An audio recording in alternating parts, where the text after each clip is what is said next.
Alam mo, you remind me of someone very close to my heart. As in, siya yung nagpapalakas ng loob ko. Siya yung reason kung bakit ganito ako ngayon. Mami mo?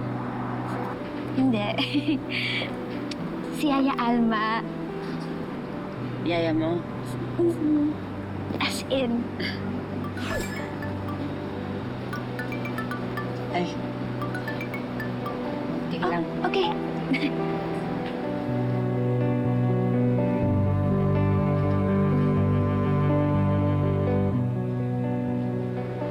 Ano? Now I know why Liv likes sugar so much. Alam mo bang pinalakas niya yung loob ko? She was the one who encouraged me to tell the inspector what I know.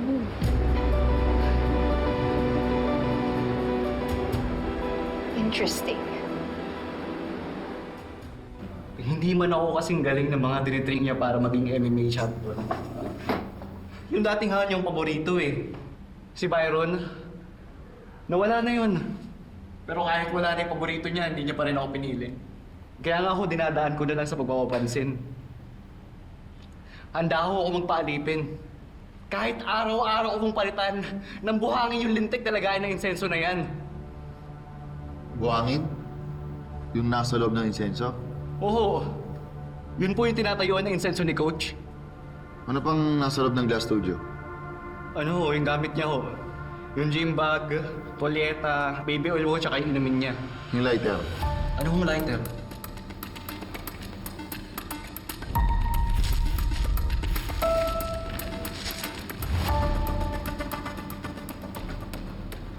Pabaligod nga ako.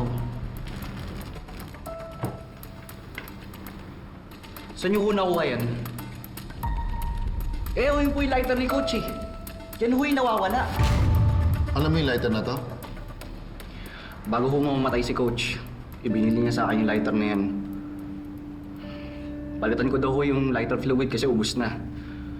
Kaso hindi ko ho alam buksan yan eh. Anong ginawa mo?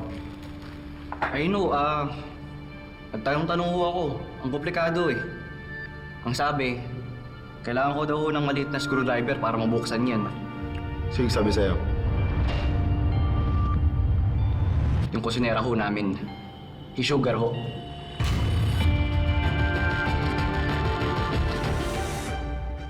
Tomorrow I can't go out, ha? Attend kami ng libing ng family friend namin. Oh, si Zach Zamora? Such a tragic death. Sinabi mo, I hate going to funerals, and you know me. I hate saying goodbyes. But I may be cold, but it's hard for me to let go. Except for that one time. It was so easy for you to give up on. Remember?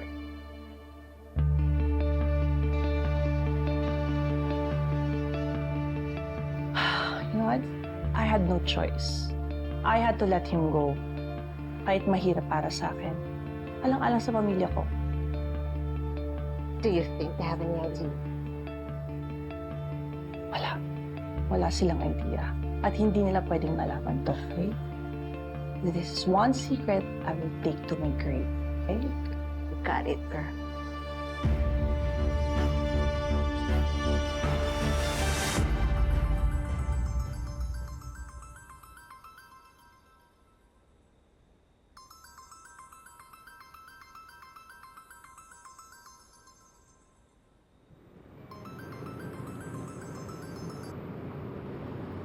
Hello?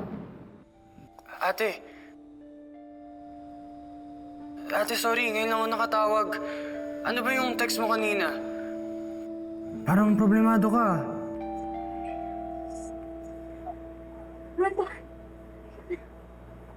Punta na natin si Sugar. Bakit ba nagmamadali ka? Lourdes, walang mangyayaring masama kay Sugar. Hindi siya matutulad kay Byron. Hindi ko naman yung pinoproblema eh. Ba't ba kasi hindi ka sumasagot sa akin kanina? Hindi naman importante. Naayos ko na din naman yung problema. Wala nang hahabol sa akin. Eh di ba, nasa Maynila si Sugar? Malapit lang siya dun sa mga taong tinalikuran na natin. Sa mga taong nilayuan na natin. Just a second. Okay. Diyos ka. Sana nga hindi ko na nga pinayagan si Sugar umalis. Huwag mag-alala. Matagal na yon. Hindi na nila makikilala pa si Sugar. Pero Roldan natatakot ako. Natatakot ako Kasi baka pawiin sa amin si Sugar.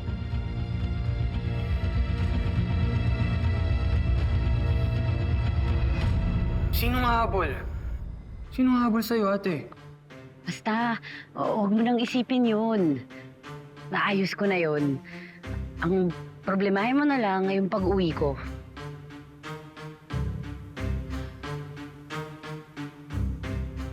Sugar?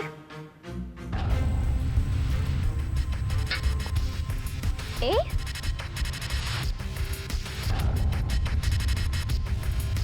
Uuwi ka na? Sinabi ko na nga sa'yo, di ba? Oo, uuwi na ako.